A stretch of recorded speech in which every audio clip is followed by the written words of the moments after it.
The frozen forest is silent. Snow blankets the Vosges Mountains in eastern France, turning the landscape into a graveyard of white. It's January 26, 1945. The temperature has plummeted below freezing. Somewhere in these woods, a single American soldier crouches behind a fallen log, his rifle steady in frost-bitten hands. His breath comes in shallow clouds. Around him, the bodies of his fallen comrades lie scattered across the snow-covered ground, their uniforms already dusted with fresh powder. He can hear them now, boots crunching through ice, German voices carried on the bitter wind. Not 10 soldiers, not 20. 250 Wehrmacht troops are advancing through the trees, their field-gray uniforms blending with the winter shadows. They're moving in formation, closing in from 3 sides. The soldier is alone. His unit has been decimated.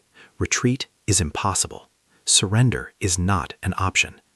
This is the moment when most men would break, when survival instinct screams to run, to hide, to give up. But Technical Sergeant Audie Murphy doesn't run.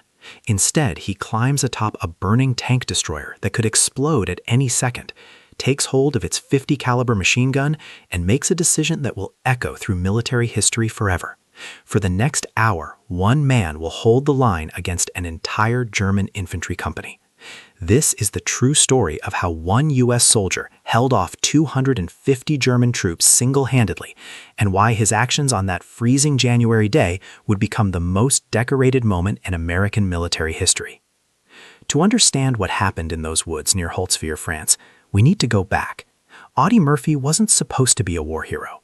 Born in 1925 in rural Texas, he grew up in crushing poverty during the Great Depression. His family lived in a sharecropper shack with no electricity and no running water. His father abandoned the family when Audie was young, leaving him, his mother, and 11 siblings to survive on sharecropping and whatever work they could find. Young Audie learned to hunt with a borrowed rifle, providing squirrels and rabbits for the family table. This early experience with firearms would prove invaluable, developing his marksmanship and his ability to remain calm and focused under pressure. When his mother died in 1941, 16-year-old Audie became the primary provider for his younger siblings. He picked cotton, worked odd jobs, and sacrificed his own education to keep the family together. When Pearl Harbor was attacked in December 1941, Murphy immediately tried to enlist. He wanted to serve his country, and he desperately needed the military pay to support his siblings. At barely 5'5" and weighing only 110 pounds, he was rejected by the Marines for being too small, rejected by the paratroopers for the same reason, and finally accepted by the Army Infantry in June 1942 after gaining a few pounds and lying about his age. He was 17 years old. His sister later recalled how determined he was. Audie wasn't going to let anything stop him, she said. He felt like it was his duty, and when Audie decided something was his duty, nothing could change his mind. But what Murphy lacked in size, he compensated for with an almost supernatural ability to remain calm under fire. His superiors noticed it during training. While other soldiers would panic or freeze when bullets started flying, Murphy seemed to enter a different state of consciousness. His hands stopped shaking, his vision narrowed, his mind calculated angles, distances, and firing solutions with mechanical precision. It was as if the chaos of combat brought him clarity rather than confusion. By January 1945, Murphy had already fought his way through Sicily, Anzio, Rome, southern France, and into the Vosges Mountains. He'd been wounded 3 times, once by sniper fire that barely missed his spine, once by shrapnel that tore through his hip, and once by German mortar fragments that left scars across his back. He'd earned 2 Silver Stars, 3 Purple Hearts, and had been promoted from private to staff sergeant, then technical sergeant. His company had been reduced from 235 men to just 18 effective soldiers through months of brutal combat. They were exhausted, low on supplies, and facing an enemy that refused to quit. The men who served under Murphy respected him not because he was reckless, but because he never asked them to do anything he wouldn't do himself. He led from the front. He took the dangerous positions. He volunteered for the missions others avoided. And somehow, despite being in the thick of every firefight, he kept coming back alive. The German army was in its death throes, but like a cornered animal, it was more dangerous than ever. Hitler had ordered his forces to hold every inch of French territory, and the Wehrmacht was following orders with fanatical determination. The Kalmar Pocket, a German-held salient in Alsace, was one of the last Nazi strongholds in France. Taking it was essential to the Allied advance into Germany, and Murphy's company, the 15th Infantry Regiment, 3rd Infantry, impenetrable fog that reduced visibility to mere feet. Murphy's decimated company was ordered to advance toward the village of Holtzwihr and secure a vital road junction. Intelligence reported German forces in the area, but the fog made reconnaissance impossible. They were walking blind into enemy territory. The ground was frozen solid, making digging defensive positions nearly impossible. The cold was so intense that weapons had to be kept clean and dry constantly, or they would freeze and malfunction. Murphy's men moved forward cautiously, every sense alert for danger. The silence was oppressive. No birds sang, no animals moved, just the crunch of boots on frozen ground and the occasional whisper of wind through bare trees. Murphy deployed his men in a defensive line along the edge of a forest, with open fields stretching ahead toward Holtzwihr. They had 2 M10 tank destroyers for support, powerful armored vehicles mounting 3-inch guns and 50 caliber machine guns. The plan was simple: hold the position, wait for reinforcements, and advance when visibility improved. But Murphy had a bad feeling. Years of combat had given him an instinct for danger, and every nerve in his body was screaming that something was wrong. He ordered his men to improve their positions as much as possible, to check their ammunition, and to stay alert. Some of them thought he was being paranoid. They'd been fighting for so long. Surely the Germans were as exhausted as they were. They were wrong. But the Germans had other plans. Around 2 p.m., the fog began to lift, and what Murphy saw made his blood run cold. Emerging from the mist like ghosts were German infantry soldiers, hundreds of them, advancing in a massive assault wave. Behind them rolled 6 Panzer tanks, their turrets swinging toward the American positions. This wasn't a skirmish. This was a full-scale counterattack designed to destroy Murphy's company and reclaim the road junction. The Germans had infiltrated during the fog, using the weather as cover to mass their forces within striking distance. Now, with visibility improving, they were launching a coordinated assault with overwhelming force. It was a classic Wehrmacht's tactic: concentrate superior numbers at a weak point, smash through, and exploit the breakthrough. Murphy immediately ordered his men to fall back to better defensive positions in the forest. The 2 tank destroyers opened fire, their 3-inch guns booming across the frozen fields. German artillery answered, shells screaming overhead and detonating in massive eruptions of earth and snow. Machine gun fire ripped through the air. Mortar rounds fell like deadly rain. One of the tank destroyers took a direct hit and exploded, killing its crew instantly. The second tank destroyer, nicknamed Hannibal, was hit moments later. Fire erupted from its engine compartment, thick black smoke billowing into the winter sky. The crew bailed out, running for cover as flames consumed their vehicle. Murphy watched it burn, knowing that the 50 caliber machine gun mounted on top was their only heavy weapon capable of stopping the German advance. And that's when he made his decision. While his men retreated into the forest, Murphy ran toward the burning tank destroyer. Flames licked at the metal hull. Ammunition inside was cooking off, small caliber rounds popping and cracking in the intense heat. The vehicle could explode at any moment, taking anyone nearby with it. But Murphy climbed on top anyway, positioned himself behind the 50 caliber machine gun, and opened fire. The German infantry was less than 50 yards away when Murphy's first burst cut into their ranks. Soldiers fell, others dove for cover. The entire assault wave hesitated, confused by the sudden resistance from what should have been a destroyed position.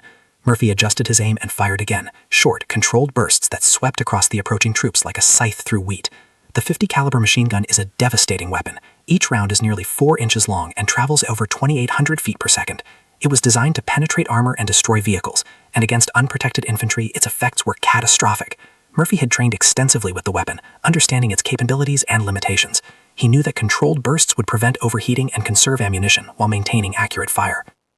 The Germans responded with everything they had. Rifle fire cracked past Murphy's head. Machine guns targeted his position, bullets sparking off the metal around him. Mortar rounds walked closer, each explosion throwing up frozen dirt and shrapnel. One round landed so close it knocked Murphy sideways, but he regained his grip on the machine gun and kept firing. From the forest, Murphy's men watched in disbelief.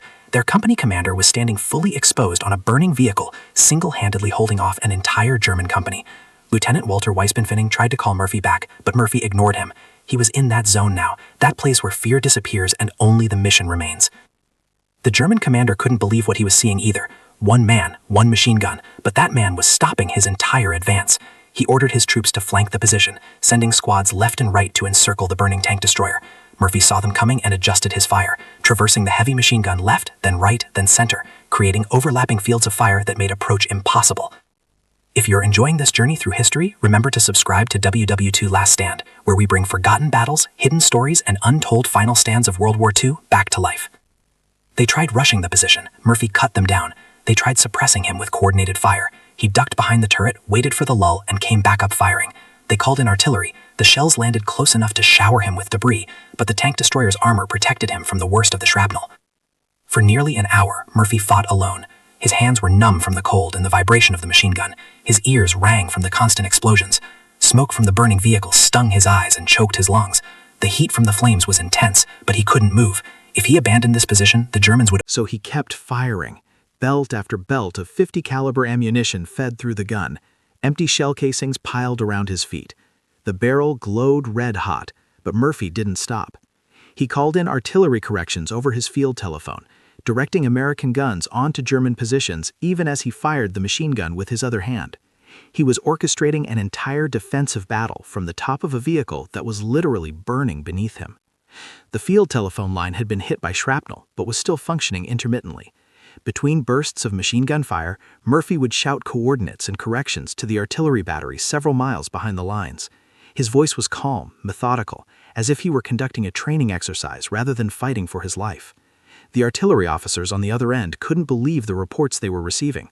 One man on a burning tank calling in fire while simultaneously engaging the enemy with a machine gun. The Germans were suffering catastrophic casualties. Bodies littered the snow-covered field. Officers tried to rally their men for another assault, but the morale was breaking. How do you advance when a single soldier is killing everyone who tries? The psychological impact was devastating. This lone American, standing on a burning tank in full view, seemed invincible. Bullets passed around him, shells exploded nearby, but he wouldn't fall. German soldiers who survived the battle later reported that they believed they were facing a machine gun nest with multiple defenders, not a single man. The volume and accuracy of fire seemed impossible for one person. Some thought it was a trick, a diversion, while other American forces prepared to counterattack. Others simply couldn't process what they were seeing. The Panzer tanks attempted to engage Murphy's position, but the muddy, crater-filled field made maneuvering difficult. Their main guns fired, but the tank destroyer's low profile and Murphy's constant movement made him a difficult target. One Panzer round struck the ground directly in front of the burning vehicle, the explosion showering Murphy with frozen earth and metal fragments. He barely flinched. Around 3 p.m., the German attack faltered. The infantry stopped advancing. The Panzers, unable to traverse the muddy, crater-filled field, held their positions at range. Murphy had stopped them. One man with one machine gun had halted an assault by 250 German troops and 6 tanks. But Murphy wasn't finished. He continued firing, keeping the Germans pinned down while American reinforcements moved up. He was running out of ammunition now. The 50 caliber belts were nearly gone. The tank destroyer was an inferno, flames spreading across the entire vehicle. He could feel the heat through his boots. Ammunition was detonating inside the hull with increasing frequency. It was time to go. Murphy made one final sweep with the machine gun, expending his last belt of ammunition in a long burst that raked across the German positions. Then he jumped off the burning wreck and ran for the forest. Behind him, the tank destroyer exploded, the blast so powerful it knocked him forward. He tumbled into a ditch, ears ringing, and scrambled towards his own lines. When Murphy reached his men, they stared at him like he was a ghost. He was covered in soot and blood from minor shrapnel wounds. His uniform was singed. His hands were blistered from the heat of the machine gun, but he was alive, and the German assault had been stopped cold. Murphy didn't rest. The moment he reached friendly lines, he organized his remaining men for a counterattack. The Germans were disorganized, shocked by their losses, and vulnerable. This was the moment to strike. In warfare, the side that maintains the initiative often wins, regardless of numerical advantage. Murphy understood this instinctively. Despite his wounds and exhaustion, Murphy's tactical mind was still sharp. He quickly assessed the situation, identified the weakest points in the German line, and formulated a plan. His men, inspired by his incredible stand and leadership, rallied despite their own exhaustion and fear. Leading what remained of his company, Murphy advanced back across the field he had just defended. American artillery pounded the German positions. The guns had perfect coordinates thanks to Murphy's earlier calls. The enemy infantry, already demoralized, broke and retreated. The panzers withdrew, unable to support the fleeing troops without infantry cover. By nightfall, Murphy's company had not only held their position, but recaptured ground and taken several dozen German prisoners. The German prisoners were in shock. They kept asking to see the American machine gun battalion that had stopped their attack.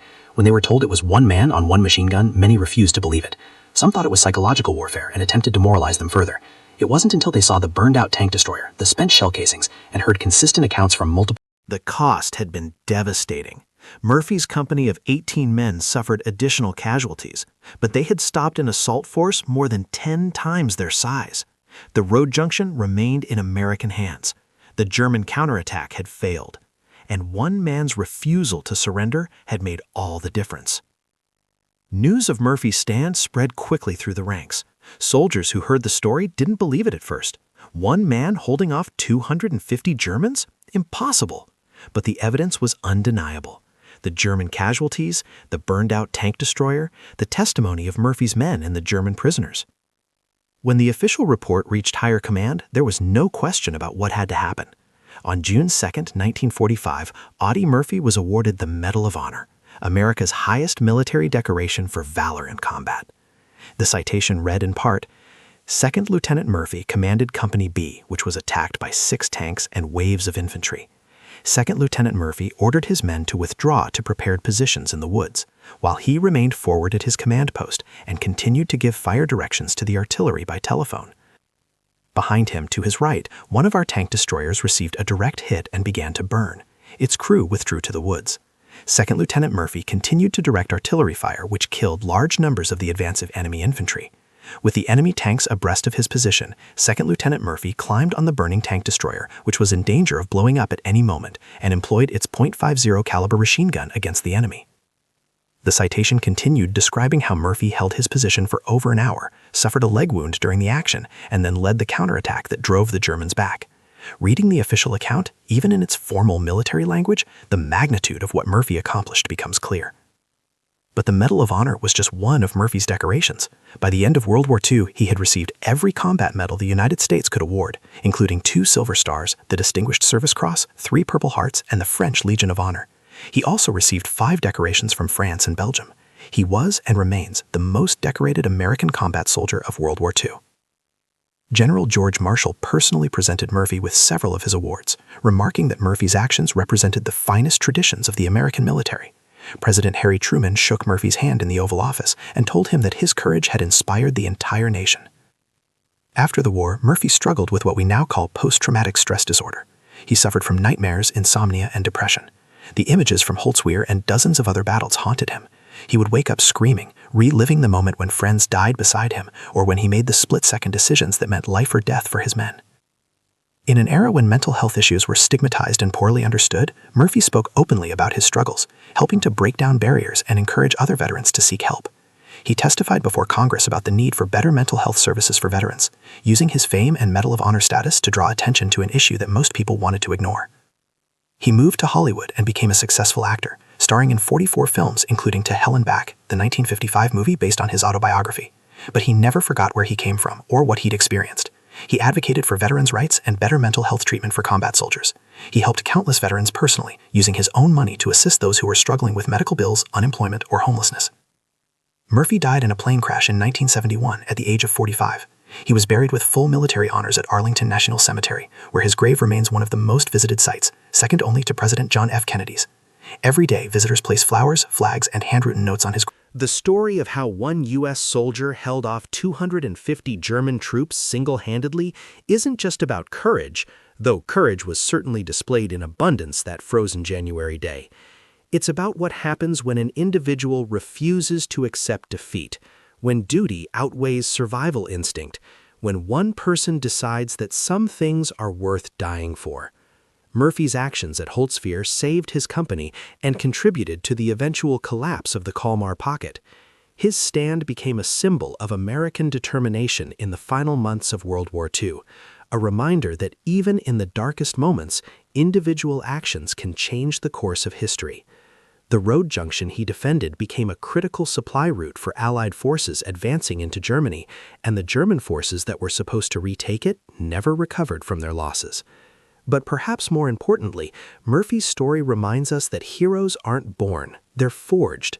The poor farm boy from Texas who was rejected as too small, too weak, too young, became the most decorated soldier in American history, not because he was superhuman, but because when the moment came, he chose to stand rather than run. On that burning tank destroyer, with bullets flying and shells exploding around him, Audie Murphy showed the world what one person can accomplish when they refuse to surrender. He showed that courage isn't the absence of fear, it's acting despite that fear. And he proved that sometimes, in the most desperate circumstances, one person really can make all the difference. The German soldiers who survived that assault never forgot the American who wouldn't die, who stood alone against impossible odds and won. Murphy's own men never forgot watching their commander fight a battle that should have killed him a dozen times over, and history has never forgotten what happened in those frozen woods near Holtzwihr, where one man's determination stopped an army in its tracks. Military academies around the world now study Murphy's actions at Holtzwihr as a textbook example of defensive tactics, leadership under fire, and the psychological impact of determined resistance. His decision to use the burning tank destroyer's machine gun, his fire discipline, his ability to coordinate artillery while engaging the enemy directly, all of these elements are analyzed and taught to future officers. As we remember Audie Murphy and his extraordinary stand on January 26, 1945, we're reminded that World War II was filled with moments like this, individual acts of heroism that shaped the outcome of battles, campaigns, and ultimately the war itself. Murphy's story stands out not just for its drama, but for what it represents: the capacity for ordinary people to achieve extraordinary things when circumstances demand it. If this story moved you, if it gave you a new perspective on the human dimension of World War II, then join us here at WW2 Last Stand. We're dedicated to bringing these forgotten battles, hidden stories, and untold final stands back to life, ensuring that the courage and sacrifice of those who fought in history's greatest conflict are never forgotten. Subscribe, hit the notification bell, and join us as we continue exploring the remarkable true stories of World War II. Remember, every medal, every commendation, every decoration that Audie Murphy received represented a moment of crisis when he chose duty over safety, his men over himself. And on that frozen January day in 1945, his choice to climb onto that burning tank destroyer and fight alone against an entire German company became the defining moment not just of his military career, but of an entire generation's understanding of what it means to stand and fight when all seems lost. The lessons from Holtzwihr extend far beyond military tactics or historical curiosity. They remind us that in our darkest moments, when everything seems lost and surrender seems like the only option, we have within us the capacity to stand firm, to fight back, and to make a difference. Murphy's legacy isn't just about one incredible hour of combat. It's about the enduring power of the human spirit to overcome impossible odds through courage, determination, and an unwavering commitment to duty.